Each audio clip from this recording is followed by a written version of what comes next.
Good afternoon again. I'm Horace Shaw. I'm going to be the moderator for today's program. So it's nice to see all the bowling enthusiasts here, and some of you even wore some bowling shirts. I appreciate that. You look great. We'll have you go down and maybe walk around the bowling alley and show them off and everything. It's one of those things that we've been talking about doing for this Seabowl ever since we heard about it. So we're happy that you're here. A couple of housekeeping rules, if you might. The restrooms are right back to my left, right there. And we're going to take a break later. We'll have some refreshments here. And also, you'll see a couple of gentlemen running around and looking at you and putting a camera in your face, maybe.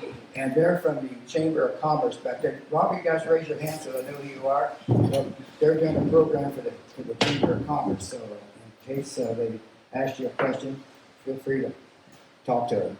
The other issue that we have is that we have a guest from Senator Becker's office, someone that they've presented a proclamation to us to give to David Zillow, the operating manager of the Seabowl.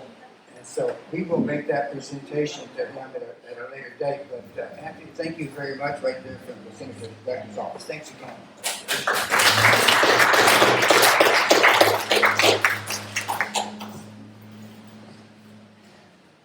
Well, I started bowling as a very young boy in Arkansas. Marion's the one from San Francisco, not me. So I got out here by the way of the U.S. Army. They sent me out here one cold, chilly evening. I got off the plane wearing a khaki shirt. It was freezing to death in San Francisco. And then eventually I met Marion and we got married. And we just celebrated our 57th anniversary.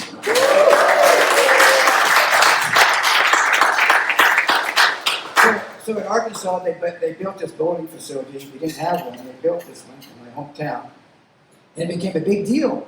And so everybody started bowling. And I was a youngster at that time. And you could bowl in the afternoon. But they also had that special event at the bowling facility late in the evenings. If you had your parents come with you or an adult that could supervise you to come down. Well, my mom, and I had a brother, my mom always took us down to the bowling alley. So on the weekends, throughout the evening, at 1 o'clock, 2 o'clock in the morning, we were bowling. We were bowling like crazy. It was only cost like 25 cents. So I could afford it. But at that time, I got pretty good. I have not bowled at 300. I bowled at 299. I bowled several at 290. And in 1962, when I was in college, I missed winning a 1962 Oakville by a 5-10 split. How did that happen? Anyone here bowl 300 game? Raise your hand, please. Look at that. Look at this. Look at that. Look at that. Where'd you bowl yours? Actually, most of them at Castle Lanes, a couple at Seabowl, and then one more at downtown Bowl. Sir, are you back there? At Seabowl, Pacifical Historical. Good for you. And Mike, how many of you bowled? 26 300 games. And then? I bowled 4 over my career. I never bowled much. I was a lineman. Who knows who bowled the first 300 game at Seabowl? Well, actually, it was in 1961, and his name was Chuck Allen. He bowled the first 300 games at Seabowl. So that's history for you. So like many of you, I bowled at Seabowl as well. My wife bowled at Seabowl. My children bowled at Seabowl. We bowled blue stamps. Anybody know blue stamps? I wrote a lot of stories about the bowlers at Seabowl to the Pacific Tribune. Seabowl was a place to come and you really enjoy yourself, and they were so nice at the facility. But we're here today to share our memories of the Seabowl. I hope everybody here has a favorite memory that they can share with us sometime throughout the afternoon. Now, the Seabowl was opened in 1959, as we knew, and it was home to thousands of bowlers here in Pacifica. Not only Pacifica, but people came over the hill to bowl at the establishment. So on May 31st, as we know, after 65 years, the center closed. So we really appreciate the Seabowl owners for allowing us to have a gift to the community of having a bowling facility in this town for 65 years, and thousands of bowlers have been doing it. We do not know what the future of the SIBO is going to be. And today, we're not talking about the future of the SIBO, nor any political issues. So if you're interested in talking about the history, we're great. If you're interested in talking about your memories, you're great.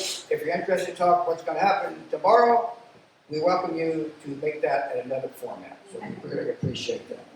So we're going to share all your stories. Today's program, as I said, is hosted by the Pacific Historical Society. Behind the dedicated work of so many of these people in this leadership, we put this thing together, and you can see the work that somebody is done up on this. I'm going to recognize Pat because her leadership. Pat Kramer, where's Pat? Pat? We're going to have some many hours of putting this program together. It's not all this program she put together over the years, but she's done some excellent work in other historical moments. And you'll see those upstairs. Yes, Pat. I have to also. That's your minute. I have to recognize Deb Wong, who did all the digitization, which made my job much more. So Pat didn't want to forget about the history of the SIBO in the community. So she put everybody together, brought us all in, and we talked about it, and this is how it's all come about. So as you know, the SIBO housed a 32... Pull it a little closer to your mouth, please. Yeah, maybe hold it. That'll work better. Sorry. The SIBO hosted a 32-house bowling lanes, as you well know.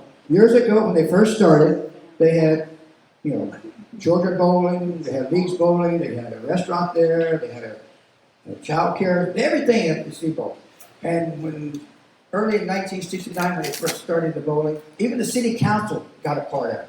After their city council meetings, they'd all hop down to the bowling lane and have dinner or brunch or whatever else they wanted at that time because it was a restaurant. But a lot of decisions might have been made down at the SIBO restaurant, as far as I know. So if you didn't get a chance to take a selfie of Herman back there, does everybody know who Herman is? If you didn't get a chance to take it, you still have an opportunity to do that. And by the way, did you know that Herman's not the original name of the Sailor mascot? What is the original name? It's Timmy. Timmy. And it was named, as I understand, through a tribute contest back in the early years of it. And then later on, the owner, Mr. Ken Royce, changed the name to Herman.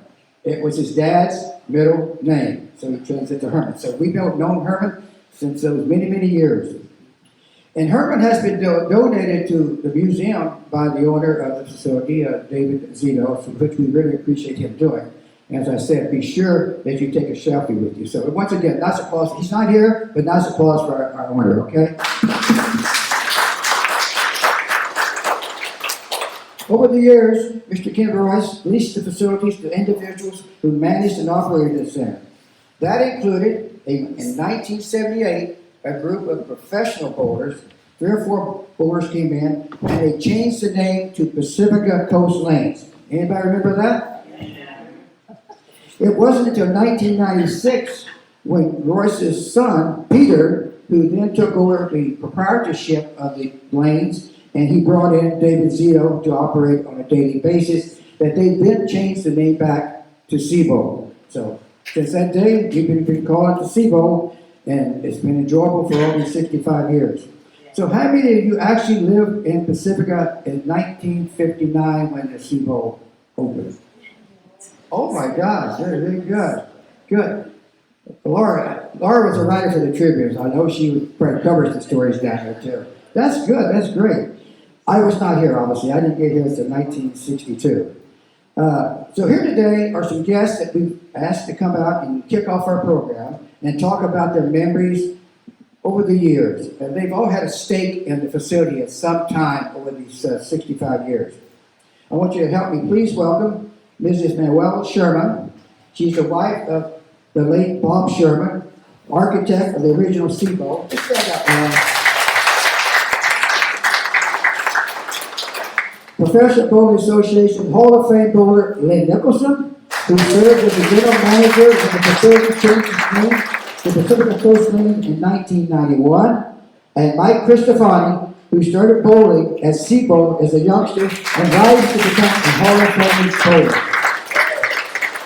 Thank you, folks, for helping us out today. Our program is divided into two parts. We're going to hear first from our three speakers.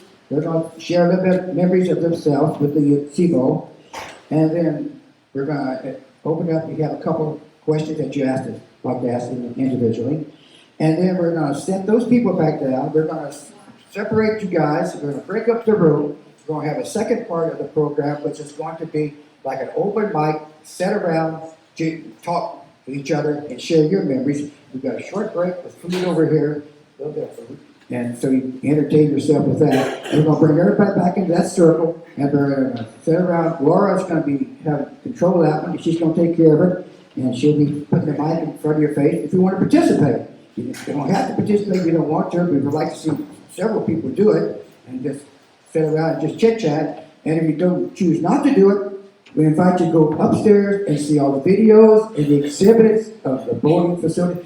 Not only the Sea Bowl, but there's other exhibits up there too that you might find entertaining if you have not been to the museum in the past. So the museum is here. It's history all around, but not just the Sea Bowl, but other things. So we invite you to do that. The museum is open on Thursdays and Saturdays from 1 to 4 p.m. So if you can't get a chance to wander around today, please come back. We have an excellent staff of docents who really do a great job of escorting you around and showing you what the building is all about. In 1958, two other contractors proposed bowling centers in Pacifica. One was at Pedro Point, and one was in the Lindenmar Shopping Center area. Obviously, those never came to fruition because there's nothing there. So what happened was that left Mr. Royce to build the Sea Bowl without any competition at all.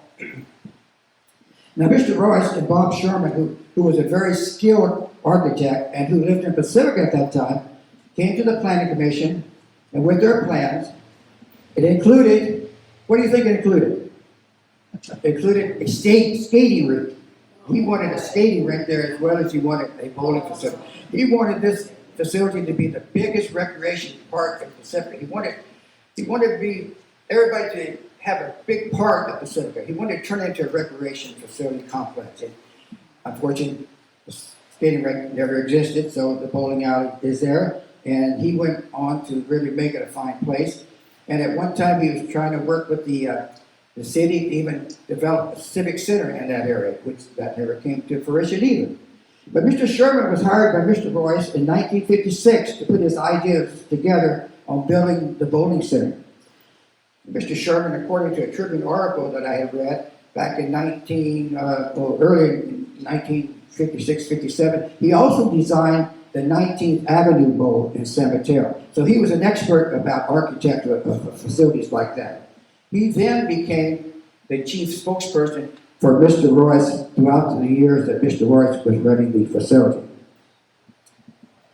Now, with that brief background summary of Bob Sherman, let me again welcome our first speaker for the day, Mrs. Sherman, who will share her stories of how the friendship between the two men helped build our Sea Bowl. Mrs. Sherman.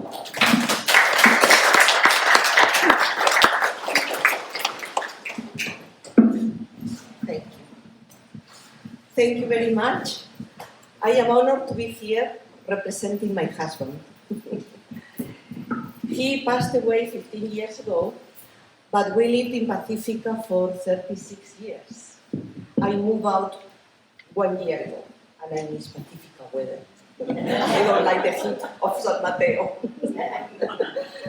Anyway, I don't have much to talk because when my husband built the bowling alley, I wasn't married to him. I married him later.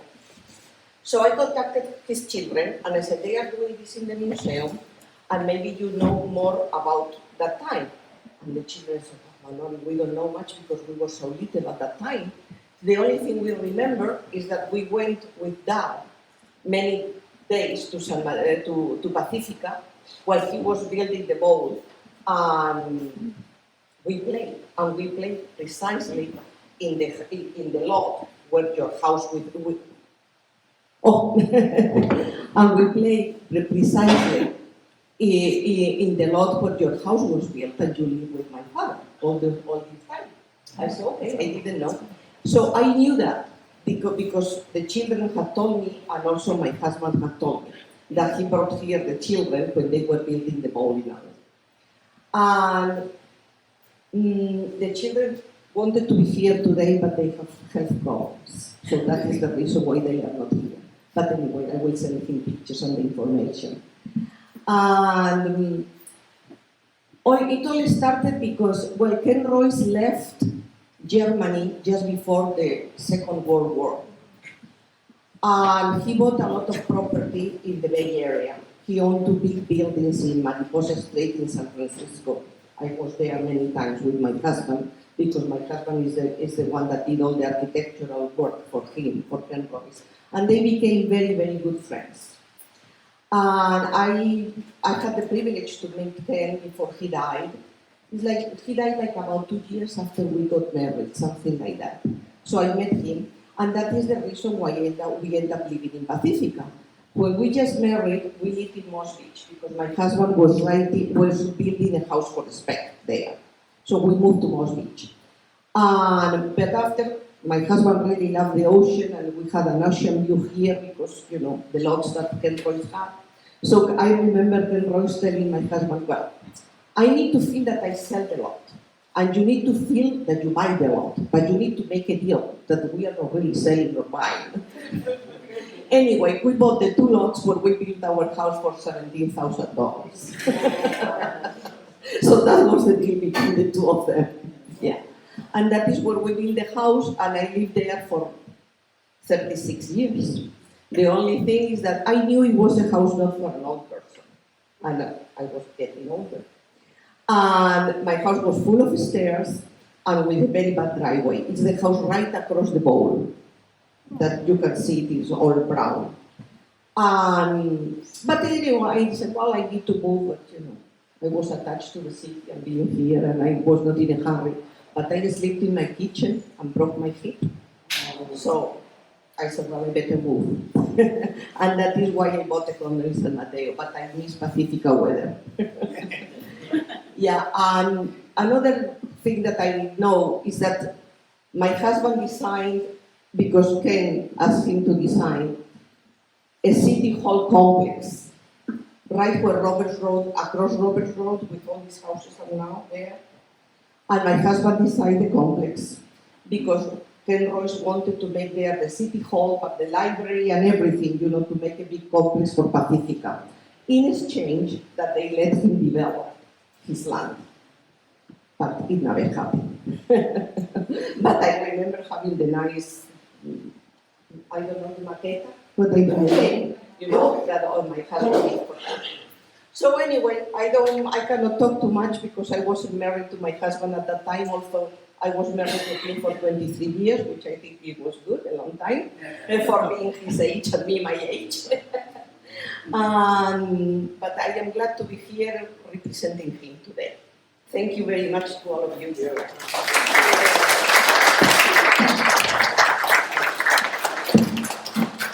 Thank you very much, my gosh. There's a little history that I didn't realize there too.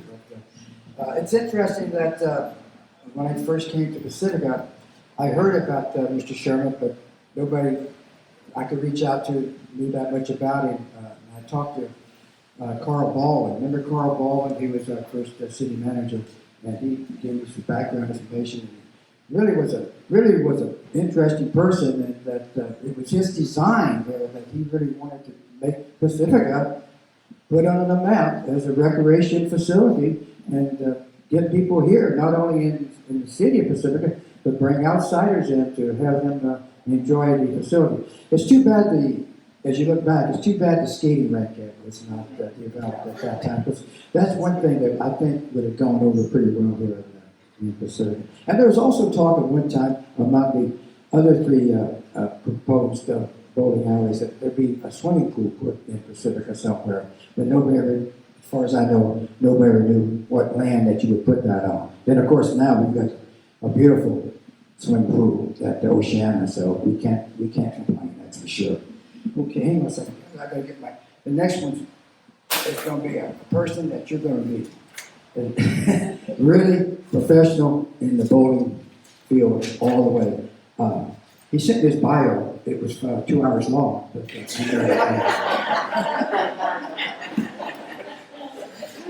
actually, I've known Lynn Nicholson for, ever since he came to Pacifica, back with the new Pacific Coast Lanes managers, because he was the general manager at that time. And very, very friendly guy, very enjoyable person, very knowledgeable person, and he now lives in Sacramento. He came down from Sacramento just to be with us today, so I hope that. I really appreciate that. So anyway, I'm going to give you a little bit of background about him. He came aboard in 1981 at the Sea Bowl when they renamed it as the Pacific Coast Lane.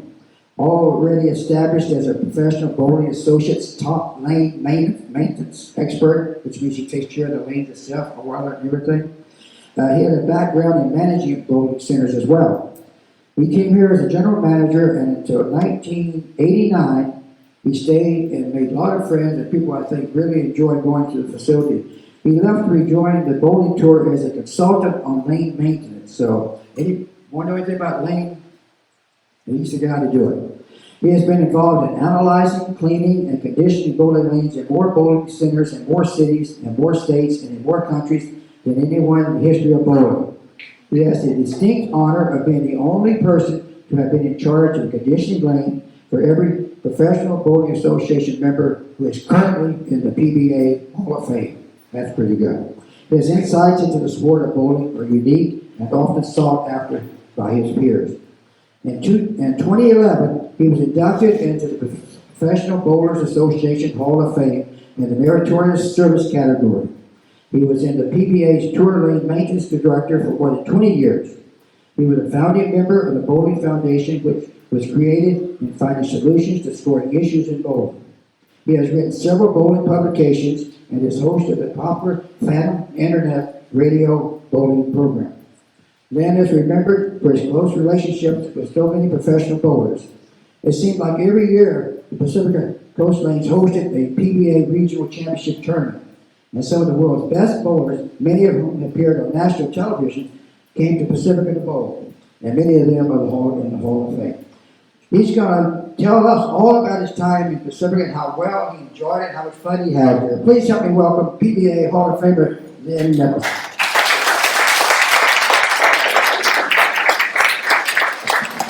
Thank you, Harris. I was falling asleep listening to myself.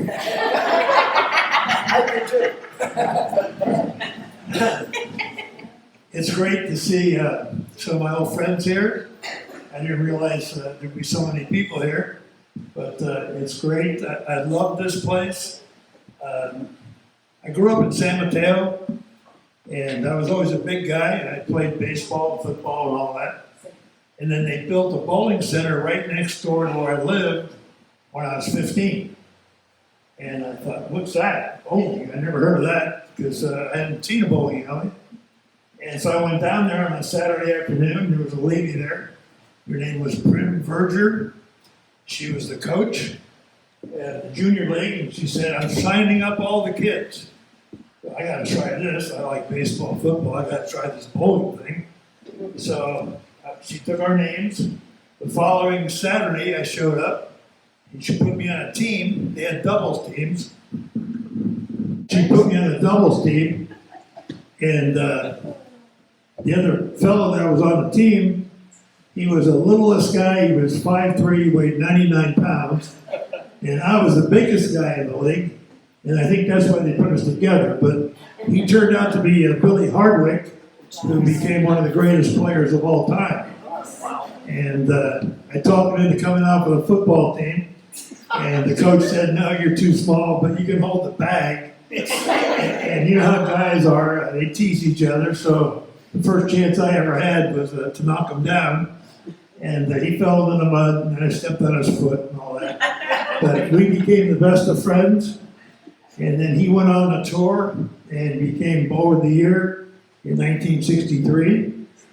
And then he moved back to Kentucky, and I went through a divorce, and he said, why don't you come back here, because I'm centrally located, and I've got a great place. I can get you a job at the bowling center my sponsor owns, and his sponsor was a partner with Pee Wee Reese. And Pee Wee Reese was a great baseball player. And because I love sports so much, that was right up my alley.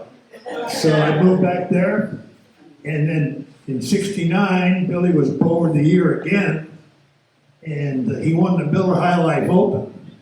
And he had a commercial on TV. It was on prime time every night.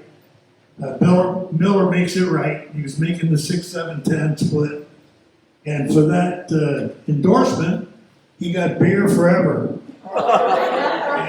And every week or every other week, a truck would drive up and unload whole cases of beer in his garage. And then as the bowlers would go side to side, north to west and all that, tournament to tournament, they'd all stop at Billy's house and we'd have parties. He had a beautiful home, lawn, pool, recreation room, ping pong, you name it. And these guys, the top players in the world, Don Carter, Dick Weber, Dave Davis, you name the pro in the late 60s, and they would come by.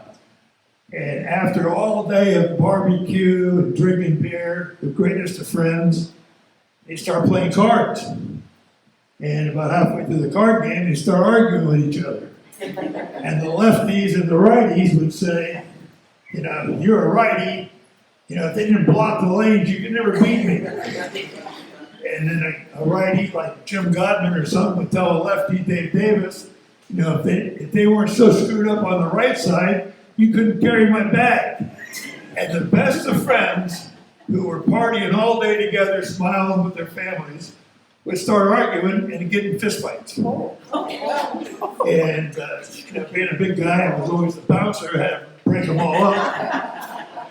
And Sam Baca, who's from Hayward, who I got to know Sam says, you see what's going on here? I go, yeah, but I don't understand it. You know, I thought if you were a good bowler, you were good. If you weren't good, you know, you were terrible. And I don't understand why these guys hate each other, because all day long they're having fun. He goes, oh, it's a lefty-righty controversy. So I'm sure you've all bowled and seen, you know, you've seen all types of lane conditions. Some weeks the lanes are real easy, and you brag about how good you bowled. The next week the lanes are tough, and you bitch and moan about the lane man. So we've all been through that. And so Billy says, you know, someday we're going to start a lane maintenance program out here because this is crazy. Too much arguments going on. So learn all you can. So I went down to the bowling center and started learning all I could about lanes. And for a year and a half, I got to know all the resurfacers in the country. I got to know all the distributors who recoded lanes. And obviously I got to know all the players, and they were begging for help because they didn't have any lane maintenance program. Whatever the house put out, that's what the pros had to bowl on. So in 1971, they had a tournament in San Jose, which was famous. I'm sure Mike might remember this. There were 16 guys in the finals. They were all left-handed. There was only 19 guys that bowled, and 2 of the other guys cashed. And the one guy that didn't cash, he was 200 under. They saw him walking across the Bay Bridge carrying his ball. I don't know if he threw it over or not, but they didn't see him anymore either. So we started a lane maintenance program, and that lasted for 7 years. Me and Sam Baca did the lanes. Then I got a job offer to go to Tucson, Arizona, and take care of 3 bowling centers down there. And so he did. And then Sam Baca, he got involved in a bowling center over in Tracy. And he beckoned me to come on over, help me out. I got to run this bowl. And so I did. I moved to Tracy. And I missed California because I'd been on the road now for like 10 years. And all my friends and family were here. And Tracy was out in the woods out there. You know, the only thing they had out there was a ketchup factory and a lot of weeds. But After about 3 months, I got a call from the new owner at Pacific Coast Lanes. We need a new general manager. All right, so I came over, and it was close to San Mateo. I knew a lot of people in the Bay Area, and this was awesome because they put a lot of money into the bowl, and it was a community that's unlike any other community in the country, because I've been all over the country for years and years. And I fell in love with the place, and I still got friends here. In fact, one of my old buddies, Donnie Davis, just walked in a little while ago, and I used to play cards and golf with his dad just about every week. And I can go on and on about all the people I know out here. Soon after that I was here, being a little bit of a marketing person, I figured we got to really promote this place. And we had a newspaper in town, so I went down to the newspaper and I said, we want to put our scores in the Pacific Tribune. And this fellow, Mr. Horace, he said, well, we'll be glad to do that for you. He says, but you have to provide the scores. All right, so I would go around the leagues every night and get all the scores. Finally got the secretaries to give them to me. And then I'd take them down to the Pacific Tribune, and Horace would put all our scores in there. And we had a whole column, it's about 4 inches wide. It's called Lens Line. And I found out later it would have cost about $500 a week to put that kind of an ad in the paper. But Horace, being a promoter himself, he knew that it would really help us. So that was one of the highlights, besides bringing the pros to town. But I love the place. I'll never forget one morning, it was about 10 o'clock in the morning, and the wind was blowing, and I saw part of the roof fly off. It's like an 8-foot section of plywood, and I heard the wind coming in the roof. I went out in the bowling center, and there was a ladies' league bowl, and they were all laying down in the concourse on the floor. That's when we had the hurricane back then. I don't know if anybody remembers that, but it blew the roof off, and we were closed for 10 days. And it was horrible, because the rain was pouring in. Good thing we knew a little bit about lanes. We got visqueen and covered up the lanes pretty quick. And then I found out some bad news is we didn't have any business operation or interruption insurance. So that means nobody got paid. So I needed money because I had kids from a former marriage and all that. So the tour had been calling me back, so I went back on the tour. And about 3 months later, they called me back to Pacifica. And I said, yeah, I'd love to come back. So I did. I came back. And I lasted here until, I think I left in 91. I'm not sure exactly the year. But it was 10 years and I loved it. We had card games in the bowling center, in the bar. We had pool games. We had all kinds of things. I'll never forget one time. It was on a Sunday, and I'm sitting there, and that was usually a slow day. And bowlers would come in and go to their lockers and take the ball and leave. And so I kept asking, what are you doing? Well, we're going to bowl a tournament called the ABT. It's an amateur tournament across the bay. What the hell? I'm losing all my bowlers. So we started a tournament club, the Pacific Coast Lanes. It was called the Pacific Coast Lanes Tournament Club. So we started that going, and then on the other Sundays, in fact, you mentioned Winter's Tavern, we needed to promote on Sundays because back in the day, and probably still to this day, you don't get a whole lot of beautiful sunny days, but on a Sunday, it was beautiful, there was nobody would come in the bowl alley. It was quiet because everybody's out at the beach. So we started a tournament. It was on every other Sunday, no, once a month. It's called the Bar Feud. And we get a bar to put up a team, 2 men, 2 women, from all different bars in town. And we had 8 or 10 bars. And it'd be 2 guys, 2 gals. And whether they bowled or not, had a good time. Whoever won the tournament that day, they would get to throw a barbecue. And so that meant, 40, 60, 80 people would come, go to that bar, and they get to know the bartenders and the owners of the bar. So all the bars were involved, and it got to be a tradition. Every Monday, once a month, we'd have a bar feud, and we had all the different winners, and we'd give them a plaque and prizes and all that kind of stuff. But there were all kind of promotions. One time, they were going to build a bowling center up north. It's still there, I'm pretty sure. But that kind of hurt our business. Devil Slide caved in, so we started losing people from Half Moon Bay. They didn't want to come up and go over this pass over there. And obviously, we couldn't get anybody from the east because nobody wanted to come down 35 because they didn't have that divider in the middle and people were going over the cliff. And so we couldn't get anybody from the west because they had to come in on a boat,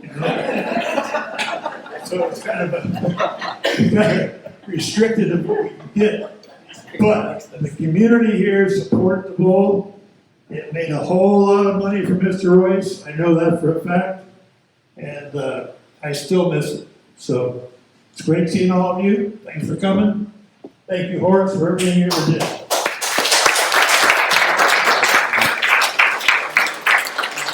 I told you this would be educational, right? Definitely. Thanks again, Mr. Coyne. Good luck.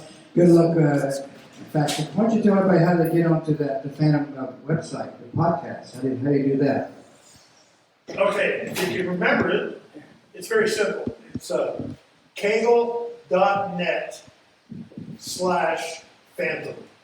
Kegel.net/Phantom. It's a new show every Wednesday. I've got usually a pro bowler or somebody famous, and the show lasts about 25 minutes. And that guest is on for a whole week. We've been doing it for 23 years. Thank you. Oh, man, fantastic. I remember then being here. I mean, it was going down there and see these professional bowlers, and they had a lot of professional bowlers come in and do those tournaments and everything. So it was good. Our next guest, Mike Cristofani. Mike began bowling for fun in 1957, and in his early teen years, he graduated to sanctioned junior league bowling in 1960 at Seabowl. Following an accidental spine fracture in 1963, which Mike put him out of commission for a while, he returned to bowling in 1964. Mike actually graduated from Terranova in 1964. Mike joined the adult ranks in 1969, posting a 211 average. He achieved every bowler's dream during the 1971-72 season when he bowled a 300 game with an 824 series. Since then, Mike, as he just said, has bowled 26 perfect games. I'm sure there's bowlers out there probably bowl more, but 26 is tremendous. In 2008, Mike was inducted into the San Francisco United States Bowling Congress Hall of Fame, becoming the first Pacifica bowler ever to be enshrined into the association in the Superior Performance category. Over his 60 years of bowling, Mike has competed and either won or placed in some of the most prestigious bowling tournaments throughout California. He joined the Professional Bowling Tour and won his share of tournaments. In 2009, he was inducted into the Pacifica Sports Hall of Fame. Now living in Grass Valley, Mike still has a lot of friends in Pacifica. In fact, he was telling me he just came down the last couple of days to spend the weekend in Pacifica. We're always happy to have him here. When he heard about the Seabowl closing, he was very happy to participate. So once again, let me welcome Mike Cristofani.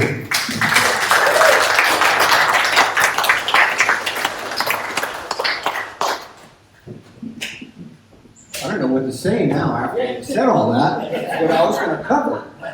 But welcome. I've been pretty fortunate. I did start in 1960. It started out, actually, the Terranova High School had a little 10-week program that I participated in, and that basically got me interested in this game.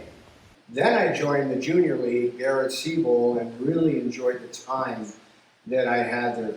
Great experiences, great number of kids.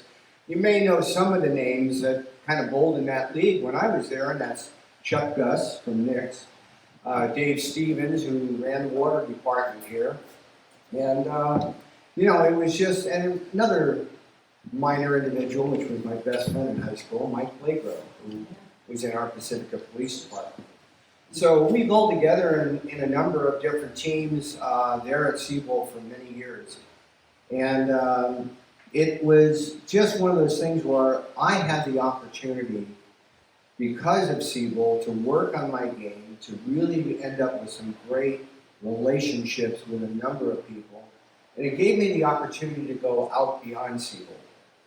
And late in my junior career, my last few years of eligibility, I was invited to join the Castle Kingpins in L&L Castle Lanes. And so because of that, my best friend today, Mike, we got to know each other, and right after that, I found out that that association or that group ended up basically promoting some of the best juniors in the Bay Area. And they had the opportunity to travel up and down the state or the western states of the United States in various tournaments for juniors, and also went international. I know Mike had the opportunity to go to Australia twice. And what they did on these was go down and explore the opportunity to find what it's like to travel, but also to compete against other adult teams locally and show how good they were. There also was a Castle Queens that ended up traveling to Japan and also to Europe. And so it was probably the finest program I ever had a chance to participate in. And that's what helped additionally improve my skills and opportunity to bowl against some of the best. And so from there, I think as Horace mentioned, when I finally got into the adults, it was like, I think 69 or 70, and 70, 71 is probably the finest year I ever had, because basically this San Francisco Association used to pick an all-star team of both men and women. And that year, because I had bowled 3 300s and a couple of 800 series, I was not only voted on the team, but I also was voted team captain. So also in the ladies team at that year was another good friend of mine, Nikki Pemberton. She also got voted in that year. So we go back quite a ways. And then I continued to bowl and basically work on my game, because my ultimate goal was I wanted to go out on the tour. And in the early 80s, basically, I had my application ready. I was all ready to submit it. And then just a minor little problem occurred. And that was when my first wife, Pat, was diagnosed that she had a heart lung transplant. So I said, I'm staying home. So it was just one of those things that she survived that. I was so fortunate that she did, because she was my rock. She really helped me get through a lot. And basically, sadly, she passed in '95. So my dream to be on the PBA tour kind of went away for a while. I kind of just continued to bowl locally in all the various houses nearby.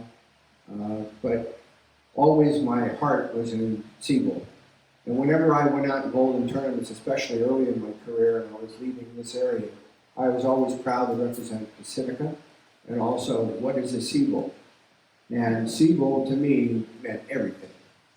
So if anything, I hope I put it on the map. But other than that, in the early 2000s, I remarried in '98 to my wife Shelley. And in early 2000, I basically ended up finally getting my opportunity to go out and bowl in the PBA regionals. Didn't really do much. I cashed a few times, didn't really hit the winner's circle, but that wasn't the point. The point was being able to compete at the highest level. And so my bottom line on all of this, Seabold gave me the opportunity to really work on my game, to enjoy this game, which it is, and to have a great time and meeting a lot of friends to this day with me. So I always will cherish that time. So thank you.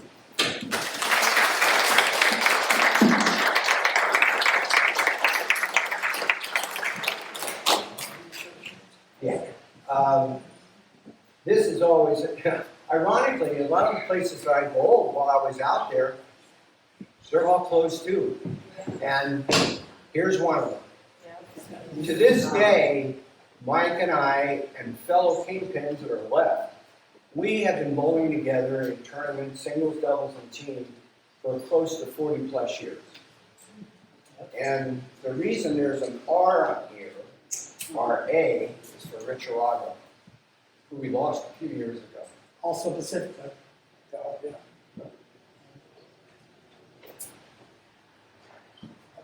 And then, of course, when I first went out on tour, this is the shirt I used, kind of plain and dull. But this is what meant to me, though. This was important. I thought, oh, I made it, right? With that little PVA sticker on the side. But now, no, we got to go crazy like this. And this is mild. Yeah. I'm sure watching TV and watching bowling, you're going to end up seeing a lot of these type of shirts, if not crazier. What are you trying to say? Yeah. One thing Len didn't bring up, and I wish he would have, is that he didn't tell you about how he used to do the lanes. And that was not with the machines that you see today. Yeah. Basically, it was a bug spray era. And he'd go up and down each individual lane doing that. I mean, wonderful man. So, again, thank you for taking the time.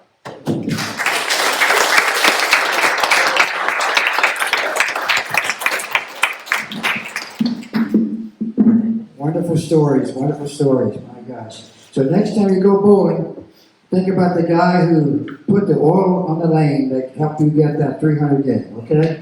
Live that way. Yeah. I want to thank our three guest speakers today. It's been educational, entertainment. I do want to open up, if you have a couple of questions that you want to ask each one of them, I'm going to open it up and just ask you something.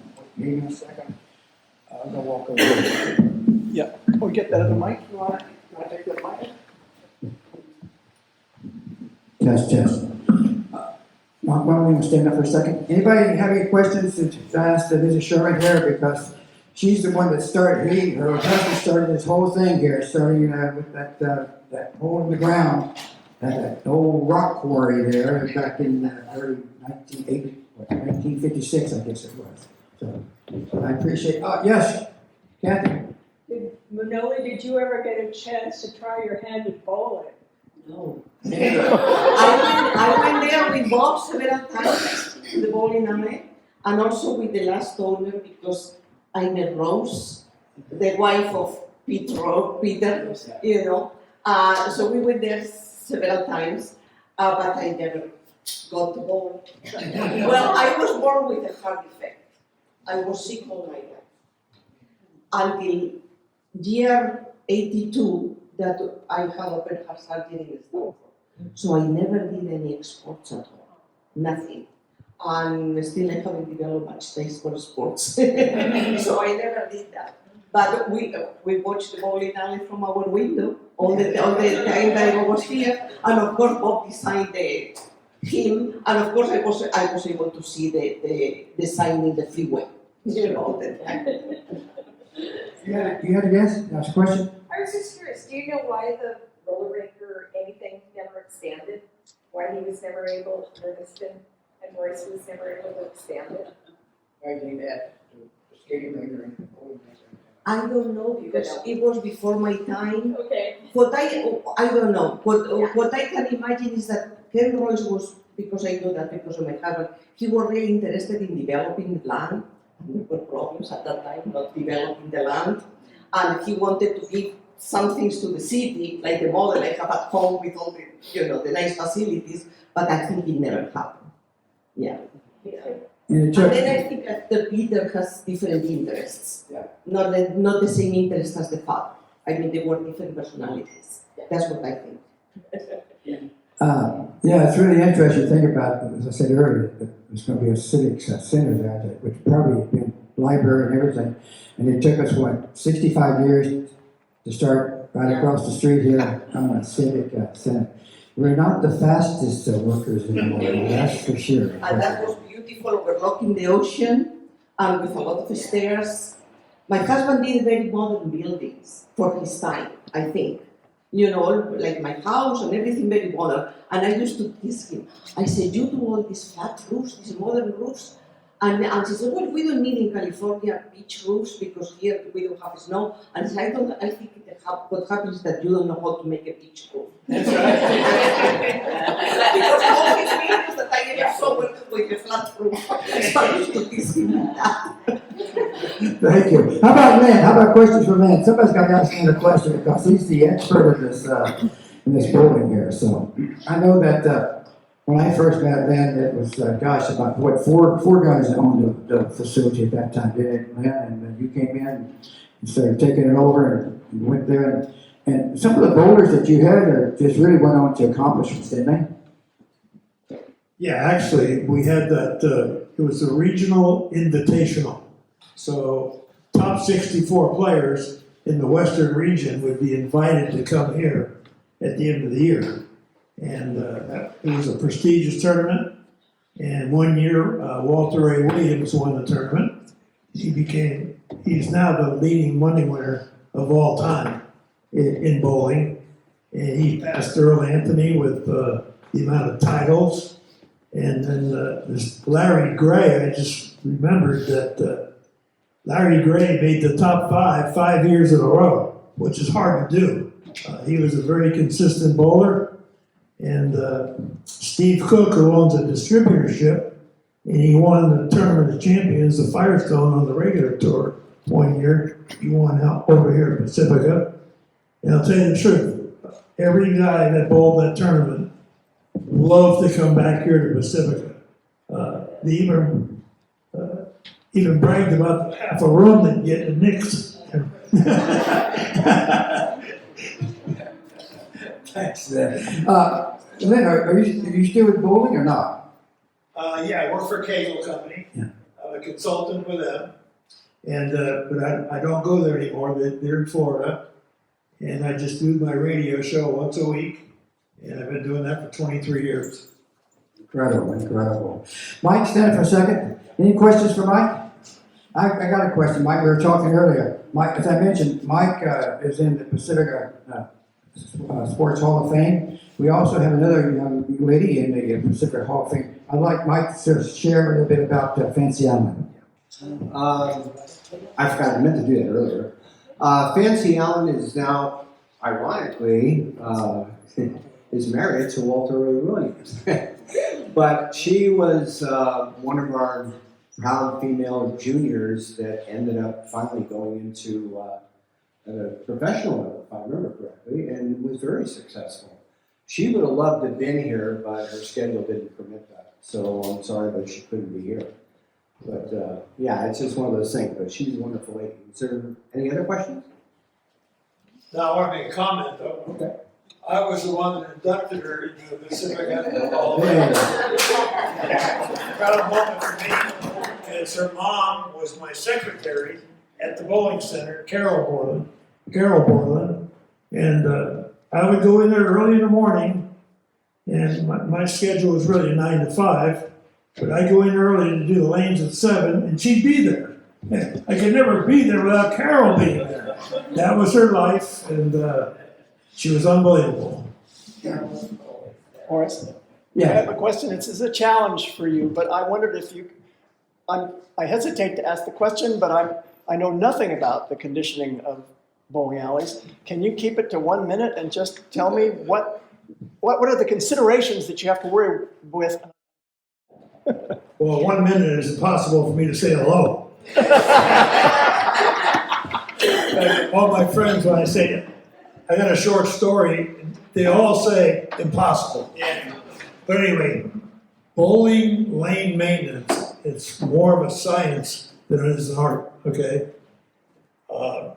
Bowling ball rolling down the lane needs a lubricant to protect the surface. In other words, if we bowled on this floor right here, one game today, we'd ruin it because the ball, the friction would just tear up the boards. So you have to put some oil on the lane. Too much is not good. Not enough is not good. Too much on one side is not good. And too far down the lane is not good. So you have to have the exact amount for that particular lane.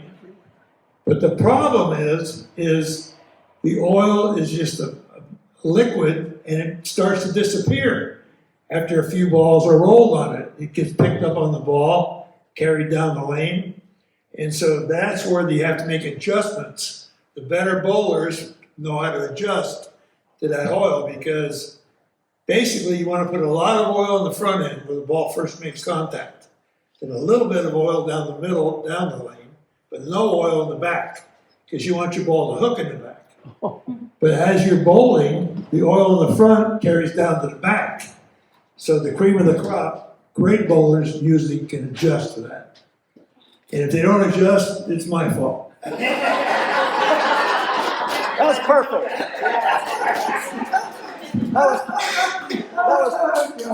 That was perfect. Thank you. So, we finished the first, Can I say something? Oh, you got it. Yeah, Okay. yeah, wait, don't go in. That's a problem. So as a person who's known Mike pretty much his whole life, we bowled together in juniors. I'd just like to go back on one story in particular. We were bowling together in a classic league at Castle Lanes. It was 1,000 league for 5 bowlers, 24 teams. I mean, it was an incredible league, all right? All the best bowlers in the Bay Area. So Mike's a year or two older than I am, so he bowled in that year before I did. And, you know, I went down to watch them bowl and stuff like that. Well, he got put on kind of a team that wasn't that great. But it didn't really make a difference because whenever he bowled my team, he would kick our butt, okay? Mike would bowl great all the time. Whenever we bowled the worst team with Mike on it, only because he was one person and didn't have his own team, Mike would kill us. He'd shoot 800 or something crazy on us. So after having enough of that, okay, after a couple of years, I went up to him and said, "You're bowling on my team, and I don't want to hear about it," okay? So we started bowling together. One time in particular, we came down to needing to win this last game to make the finals. And it was close. It came down to Mike, who was bowling anchor. And so I looked over at one of my teammates and said, well, Mike needs to punch out. He needs to get all 3 strikes for us to win by 1 pin and advance to the finals. So typical Mike, no problem, gets up there, throws the first one, we all clap, it's all great. Throws the second one, throws the third one, we're all happy. Oh, by the way, those 3 strikes gave him a 300 game also. So no pressure at all. We'll win by 1 pin, and then we'll also bowl 300. That's so typical of Mike, okay? He was the best clutch bowler I've ever bowled with in my whole life. And you guys don't realize just how good this man is and how lucky to have him in Pacifica. Mike, thank you. Thanks. Anybody else have a question for a couple of these people? I'll give you $100 later. That's right. That's a good deal. Yeah. Oh, gosh. Okay, you guys, well, once again, let's give a nice welcome and thanks to all 3 speakers. They were great. I hope you enjoyed the show. I had fun listening to it myself. So what's going to happen now is that we're going to take a short break to rearrange the room here into an open mic format session. So we want you to participate if you would like to. Again, I remind you, if you have not taken a picture with the Herman back there, please do. You might not think it's really important to you now, but maybe 10 years, 15 years from now, you might pull out your photographs and say, I was there, type thing, so please do. Yeah. Oh, and Laura said the gift shop is open. We are going to have a video here during the break. The day that the center closed, they had a party for all the league bowlers at Seabowl, which is really pretty interesting. So it's going to take us a couple of minutes, but we do have refreshments here if you sort of like to enjoy that. So once again, I thank you guys for showing up. I hope you enjoyed yourself. I thoroughly enjoyed myself. I enjoyed bowling. Unfortunately, my bowling career ended about 20 years ago when I injured my shoulder and I couldn't lift the ball anymore. But I spent many, many nights in bowling facilities. I bowled my way through college, so that helped out pretty good. Little pin money on the side helped out. It worked out pretty good. But anyway, thank you guys for coming. We're going to close the program now. They'll be around if you want to get pictures with them or talk to them. And I wouldn't want you to stay because we need a picture of the of the three of you. So thanks again. Judy, I help our president of do you have any questions or anything, or remarks that you want to say? You're okay? There's cheese. Yeah, there's cheese back there. So